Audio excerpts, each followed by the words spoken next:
Most conquerors leave behind monuments of marble and gold, triumphal arches, columns carved with their victories, temples erected to gods they claimed to serve. But Tamerlane, he preferred a different medium.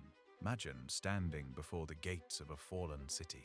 You expect walls, you expect rubble, you expect the usual wreckage of conquest. Instead, what rises before you, arranged with deliberate, almost architectural precision, is a pyramid of 70,000 human heads, their empty sockets staring back at you in a silent, rotting choir. The smell is something no language has ever adequately described. The geometry is flawless. The message is absolute. This wasn't just war, it was art. We are told that history is written by the victors, but the story of Timur, known to the West as Tamerlane, was written in blood and bone. In the next 20 minutes, we are stripping away the sanitized legends, the national mythologies, the blue-tiled mosque facades, to reveal a man of impossible contradictions. He was a polyglot who spoke multiple languages and moved between courts with the ease of a diplomat. He was a master of theology, who could debate the finest points of Islamic law with the most learned scholars of his age and leave them silenced. He was a grand master of chess, a game he played with such ferocity that opponents reportedly dreaded the invitation to sit across from him. And yet this same intellectual, this lover of gardens and poetry and philosophical discourse, was responsible for the deaths of 17 million people, roughly 5% of the entire global population at the time.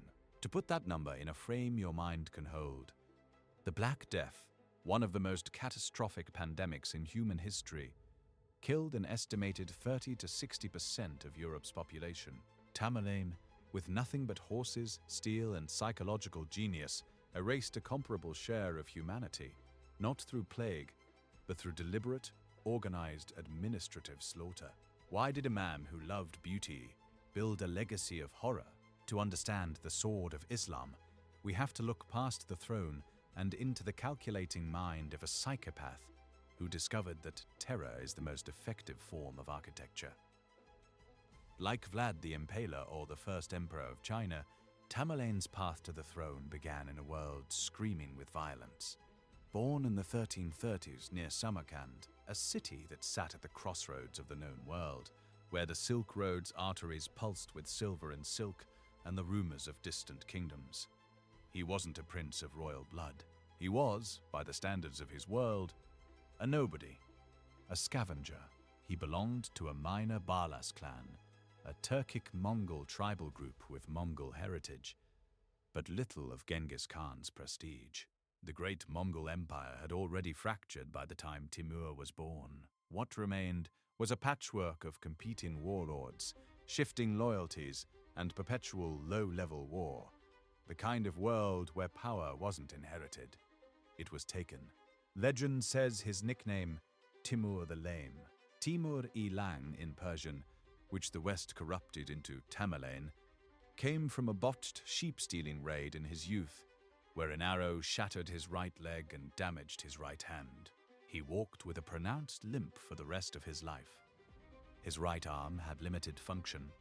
Modern forensic analysis of his exhumed remains confirmed it. The injuries were real, the disability was permanent. But here is the unsanitized truth historians often skip. That physical limitation didn't break him. It created a psychological monster. Think carefully about what that means. He was operating in a warrior culture, a world where physical perfection wasn't admired, it was required, where a man's authority was demonstrated through his body, through combat, through the visible evidence of his dominance. And into this culture stepped a limping young man who could neither ride nor fight with the fluid grace that earned respect. You command respect when you walk with a limp and your sword arm doesn't work the way a sword arm should. You don't ask for it. You don't earn it through fair competition. You manufacture fear, and you make that fear so total, so permanent, so geometrically perfect, that the question of your body becomes irrelevant. He spent his youth not in heroic combat, but in observation. He watched the machinery of power. He studied how commanders used information, how they exploited division, how they turned an enemy's strength into a trap. He learned to play people the way he played chess, not reacting to the board in front of him, but engineering a board his opponent didn't know they were sitting at. The limp didn't make Timur weak, it made him patient. And patience, in the hands of a man with no capacity for mercy, is far more dangerous than strength. In 1387, the city of Isfahan made a fatal mistake. They revolted against Tamerlane's tax collectors. It is worth sitting with that for a moment. A city rose up against tax collectors, not against an occupying army, not against a garrison, against men with ledgers and demands for grain and silver. The revolt was, by historical standards, an almost routine act of civic resistance, the kind of thing that happened in occupied cities across the medieval world, the kind of thing that, in many contexts, resulted in a negotiated punishment, a heavier tax, a public execution of the ringleaders. In Tamerlane's world, it resulted in something that requires its own category of horror. He didn't simply execute the rebels. He didn't burn the city and leave. He issued a bureaucratic quota for horror. Each of his soldiers was assigned a specific number, a target. Each man was required to bring back a set quantity of severed heads. Failure to meet the quota was not tolerated. Failure to meet the quota meant your own head joined the pile. What followed was not a battle. It was not even a massacre in the chaotic heat of the moment sense. It was a clinical, systematic harvest. Soldiers moved through Isfahan with the dispassionate efficiency of men completing a work order. The killing was not driven by rage. It was driven by arithmetic. Imagine the sensory overload of that day. The metallic scent of blood thickening the air until breathing felt like swallowing iron. The rhythmic, hollow thud of construction as laborers mortared the skulls into their designated places. Because these towers were not piles, they were structures. They required planning. They required mortar. They required men who understood load-bearing geometry and applied it to human remains without blinking. 70,000 heads, arranged not in a heap, but in deliberate geometric formation. The towers were visible for miles. He didn't just kill, he curated. Just as Vlad the Impaler arranged his forests of the impaled with theatrical precision, ensuring the most important victims occupied the highest stakes. The most visible positions, Tamerlane's pyramids, were works of deliberate spatial design. He was not communicating to Isfahan. Isfahan was already gone. He was communicating to every city within eyesight and earshot and rumor range. Resistance isn't just death. It's a permanent monument to your failure. The tower stands long after the body rots. The message outlasts the messenger by decades. Can you imagine being a survivor of Isfahan? Can you imagine being someone who escaped the quota by hiding by luck, by some twist of chance, and then being forced to walk past a tower constructed from the skulls of your neighbors, your own family, people whose faces you had known your entire life? That is psychological warfare, given architectural form. It is a message written not in ink but in bone, designed to be read by the living long after the dead have stopped screaming. This is where the story gets truly disturbing, because unlike a mindless brute, unlike a warlord whose cruelty can be explained by the simple absence of education or imagination, Tamerlane was exquisitely cultured. He turned Samarkand into what contemporaries genuinely called the jewel of the world. The Registan, the Bibi Kanim Mosque, the turquoise domes that still catch the light today like something from a fever dream of paradise. These were not incidental vanities. They were architectural statements of supreme civilizational confidence. Tamerlane was building in stone and tile and geometry a declaration that he was not merely a conqueror, he was the center of the world. And here is the mechanism of that creation. He didn't hire architects, he kidnapped them. Every city he burned, he first extracted its most valuable human assets. The finest architects, the most gifted poets, the master craftsmen, the court astronomers, the physicians. These men were transported to Samarkand, where they were fed, housed, and put to work building Timur's vision of paradise, while the ruins of their home cities smoldered behind them. They built the most beautiful city in the world with hands that still remembered what they had left behind. Tamerlane considered this a kind of mercy. The jasmine in Samarkand's gardens was real. Contemporary accounts describe the city as genuinely breathtaking, a place of fountains and fragrance, of color and mathematical precision. Timur himself would sit in those gardens, dressed in his white robes, and debate philosophy. He engaged with scholars, he asked probing theological questions. He wasn't performing sophistication. He genuinely possessed it. The way a man can genuinely appreciate music and genuinely not care who suffered to build the concert hall. The same moment, his engineers were devising new methods for burying people alive in the walls of his towers. The same moment, his administrators were tallying the skull quotas from the previous campaign. The jasmine and the rot existed simultaneously, in the same man, in the same breath. During the conquest of Delhi in 1398, he executed 100,000 prisoners in a single day because they were a logistical burden. His army was moving and could not manage them. The prisoners were slowing him down. So he solved the problem the way he solved every logistical problem, with total, unhesitating elimination. 100,000 people in one day, not in the heat of battle, not in a siege. After the battle was already won, executed by an army that had already achieved its objective, in a city that had already surrendered, because keeping them alive was inconvenient. Was Tamerlane a visionary who believed he was purifying the world? Or was he a man whose extraordinary intellectual gifts had been entirely severed from any capacity for human empathy, a mind of extraordinary precision operating in a complete moral vacuum? Like Robespierre at the height of the Terror, he operated with a logic that was internally consistent and externally catastrophic. He believed, genuinely it seems, that to build something perfect, you must first destroy everything that falls short of perfection. The skull towers were not cruelty for cruelty's sake. They were, in his mind, a necessary architecture, the foundations of a world rebuilt to his exact specifications. Perhaps is the most terrifying thing about him. Monsters who kill for pleasure can be understood, if not forgiven. But a man who kills with the calm certainty that he is correct, that man has placed himself beyond the reach of conscience entirely. Tamerlane treated the entire known world like a chessboard, and he played it with the same cold, calculating fury he brought to actual chess. He crushed the Golden Horde, the successor state of Genghis Khan's Western Empire, dismantling a power that had terrorized Eastern Europe for generations. He didn't simply defeat them in battle. He systematically destroyed the trade routes that funded them, the alliances that sustained them, the political structures that held them together. When he was finished, the Golden Horde never recovered.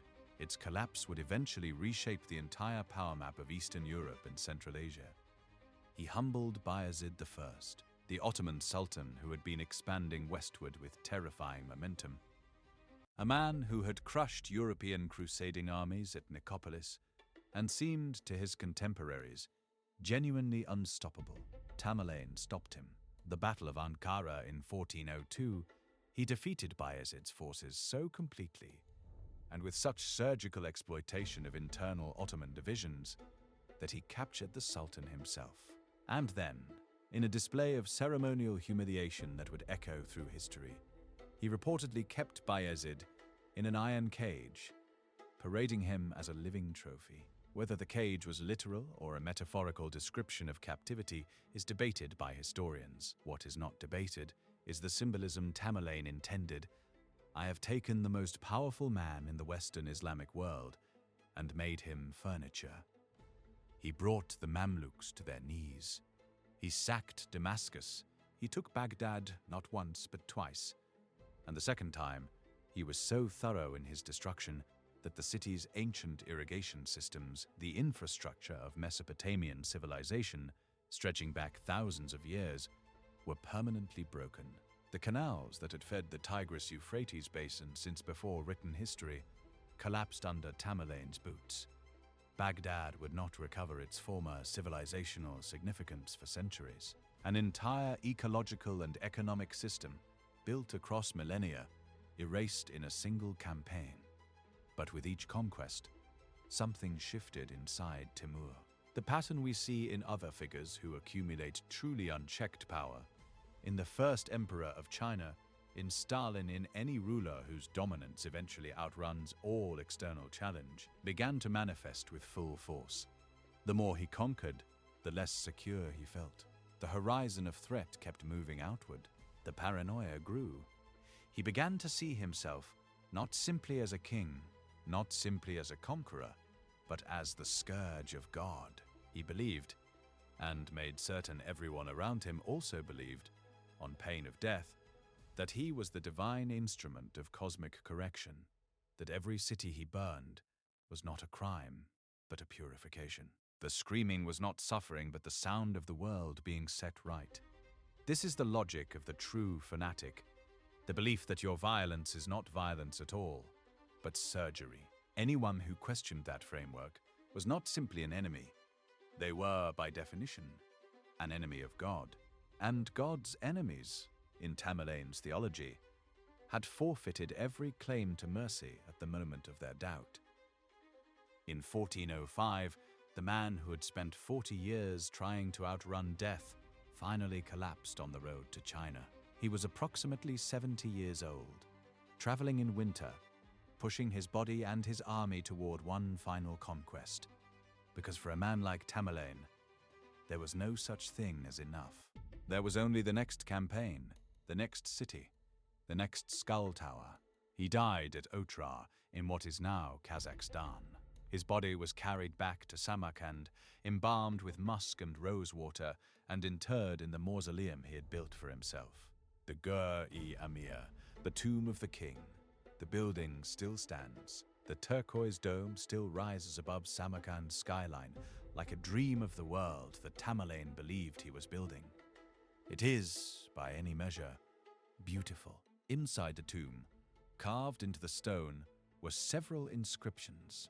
But one of them, recovered and translated by Soviet archaeologists who opened the tomb in 1941, read, "Whosoever opens my tomb shall unleash an invader more terrible than I." They opened it on the 21st of June, 1941. 2 days later, Hitler launched Operation Barbarossa, the largest military invasion in human history. Within weeks, millions were dead. The most destructive conflict Europe had ever experienced was underway. The rational mind knows this is coincidence.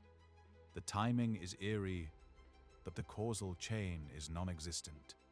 Tamerlane's inscription did not summon the Wehrmacht. The correlation is the kind that human pattern recognition, wired deep into our evolutionary history, cannot help but notice, and cannot help but feel, even as the analytical mind insists on its meaninglessness. But perhaps that is precisely the point. Tamerlane spent his life understanding how symbols operate on the human psyche. He knew that a tower of skulls doesn't just kill, it haunts.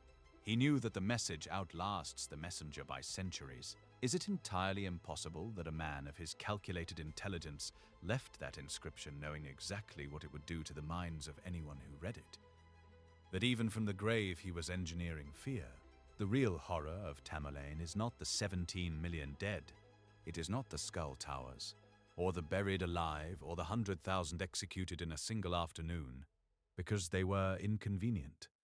Those things are monstrous, but they are at least legible as monstrous. We can point at them and name them. The real horror is what we do with him afterward. In Uzbekistan today, Tamerlane, Amir Timur, is a national hero. His face is on the currency. His statue stands in the center of Tashkent. There are museums dedicated to his greatness, schools named in his honor, a mythology built around him as the founder of a civilization, the patron of art and learning, the man who made Samarkand the center of the world. All of this is true, and none of it addresses the 17 million. We do this with our monsters. We find the parts of them that built something, and we foreground those parts, and we let the skull towers recede until they are barely visible. Small footnotes in a larger story of civilizational achievement. We did it with Vlad, whom Romania elevated into a nationalist symbol. We do it with colonizers whose atrocities are described as complicated legacies.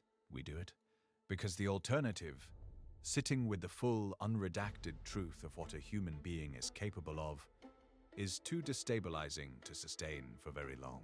Tamerlane proved something that we spent enormous collective energy trying not to believe, that with enough unchecked power and a sufficiently damaged relationship to other human beings, person can surpass any fictional monster our imaginations have ever produced.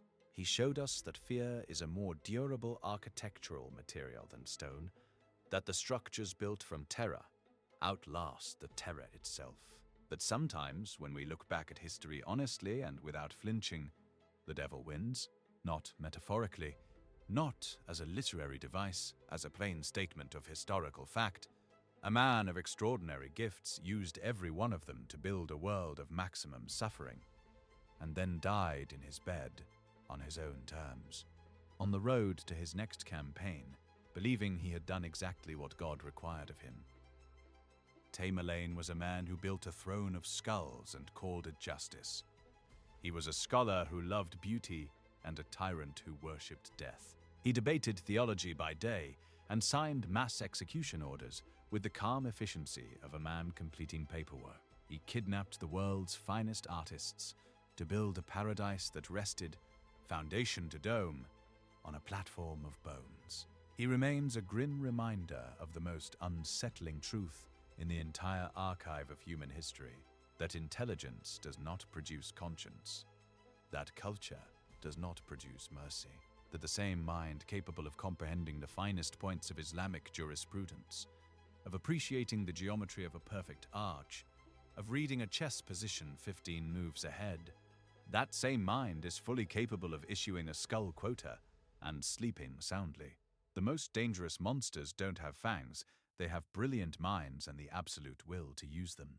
They build beautiful things with the hands that sign the death orders, and the beautiful things outlast the death orders by centuries. And eventually, the world forgets which came first, and builds a statue to the man who left both behind. The history we think we know is often just a mask for a much darker, more human reality. If this deep dive into the shadows of the Silk Road gave you a new perspective on the cost of power, hit the subscribe button. We uncover the suppressed truths of history every week.